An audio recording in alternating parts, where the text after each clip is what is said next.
La tutela della biodiversità di interesse agricolo e alimentare è un obiettivo che la comunità internazionale si è posta solamente in tempi relativamente recenti.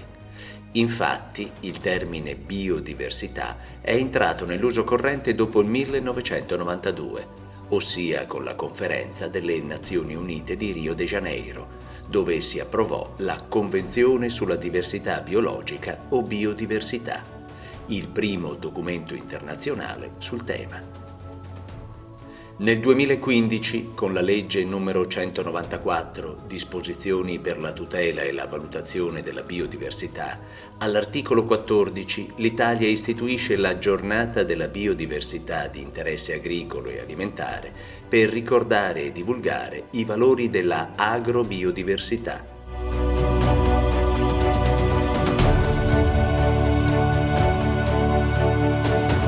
Qui siamo in un'azienda di Veneto Agricoltura, l'azienda Sasserami di Ciregnano, in provincia di Rovigo, un'azienda di circa 200 ettari, e all'interno di questa azienda c'è un frutteto sperimentale. Nel frutteto sperimentale abbiamo anche inserito parecchie varietà di autoctone del Veneto che stavano scomparendo e che noi abbiamo recuperato negli anni. Parliamo che abbiamo recuperato dal 1985-86 fino adesso centinaia di varietà fra melo, pero, pesco, ciliegio e ancora qualcosa di susino. Ma cosa si intende per biodiversità? La biodiversità agraria è un sottoinsieme del più grande mondo della biodiversità naturale e selvatica e comprende la diversità delle piante coltivate e spontanee, degli animali in allevamento e selvatici e dei microorganismi che contribuiscono alla produzione agricola ed al mantenimento della fertilità del suolo. L'agrobiodiversità riguarda anche tutte le relazioni che si instaurano fra organismi viventi, compreso l'uomo.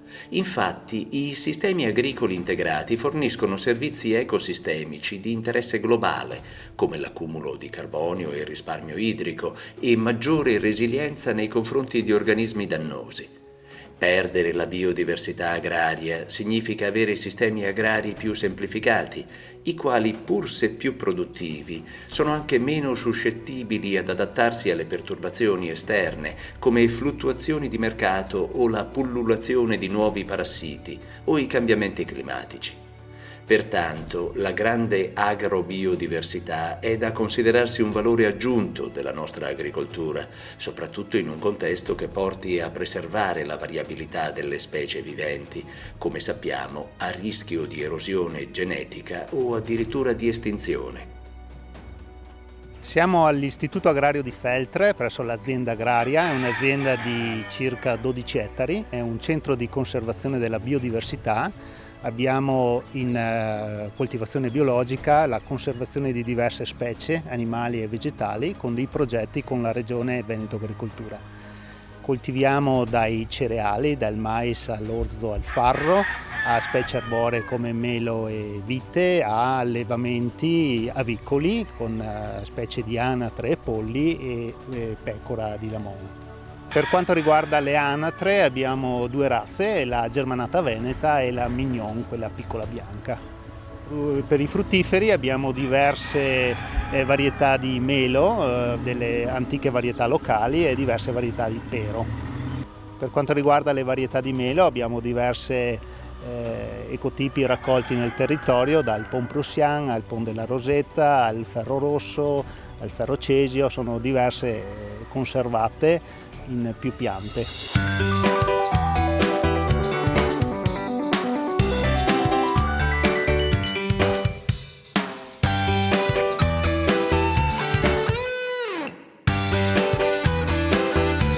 La legge 194 del 2015 ha anche creato una rete nazionale della biodiversità di interesse agricolo e alimentare, formata da centri di conservazione e banche del germoplasma e agricoltori, allevatori, custodi. I primi conservano in purezza le razze e le varietà autoctone, chiamate anche risorse genetiche, mentre gli agricoltori, allevatori, custodi si impegnano a conservare, quindi difendere e valorizzare, le razze e le varietà a rischio.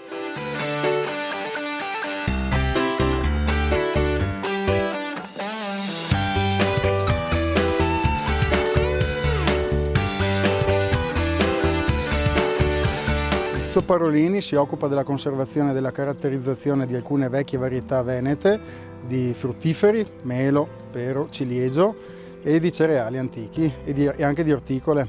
Qui siamo in una parcella di cereali antichi, nello specifico questa è una parcella di canove, un vecchio frumento della montagna, e poi abbiamo anche il piave, il faro di Stato Paganuzzi e il Gentirosso 48, che sono altri cereali autunno-vernini che abbiamo nella nostra azienda. Nel nostro meleto abbiamo 59 varietà della zona, diciamo così, della pedemontana veneta, ma anche della zona del Bellunese, piuttosto che dell'altopiano di Asiago, e tra queste abbiamo alcune accessioni che rientrano nel programma Bionet, che è quel programma dove stiamo appunto in collaborazione con la Regione Veneto e Veneto Agricoltura e altre istituzioni scolastiche del nostro territorio, portando avanti queste attività di caratterizzazione e conservazione delle vecchie varietà locali.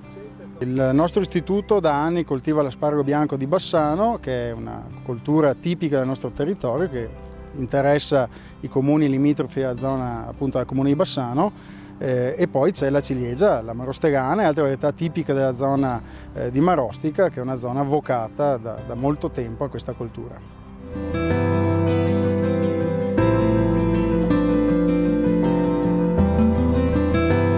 L'Italia ed il Veneto hanno una tradizione agricola e alimentare ricca di diversità, in gran parte legata alle razze e varietà che i nostri nonni utilizzavano sapientemente. Attraverso progetti come quello dal titolo Biodiversità Veneta, la Regione e Veneto Agricoltura attuano azioni per promuovere il sistema di conservazione nazionale e regionale. L'obiettivo è anche quello di promuovere l'importanza della biodiversità agraria regionale, gestita da istituzioni pubbliche e da agricoltori appassionati che si sono dedicati a raccogliere e conservare molte delle risorse genetiche usate nel passato.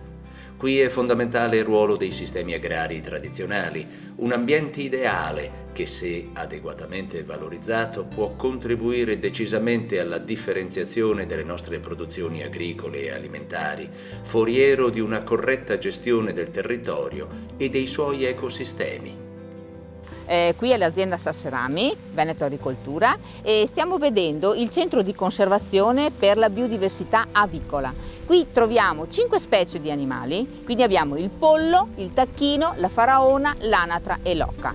In totale sono 15 razze. Allora, per quanto riguarda la faraona abbiamo solo la camosciata, per quanto riguarda l'anatra abbiamo la mignon e la germanata, per quanto riguarda il tacchino il comune bronzato e l'ermellinato di Rovigo, l'oca c'è solo la padovana e poi ci sbizzarriamo con il pollo. Quindi abbiamo la robusta lionata, la robusta maculata, l'ermellinata di Rovigo, i pepoi e poi non potevano mancare le nostri animali col ciuffo e quindi abbiamo la padovana di 3 colorazioni, camosciata, dorata e argentata. Poi abbiamo 2 polverare sempre con il ciuffo, bianca e nera.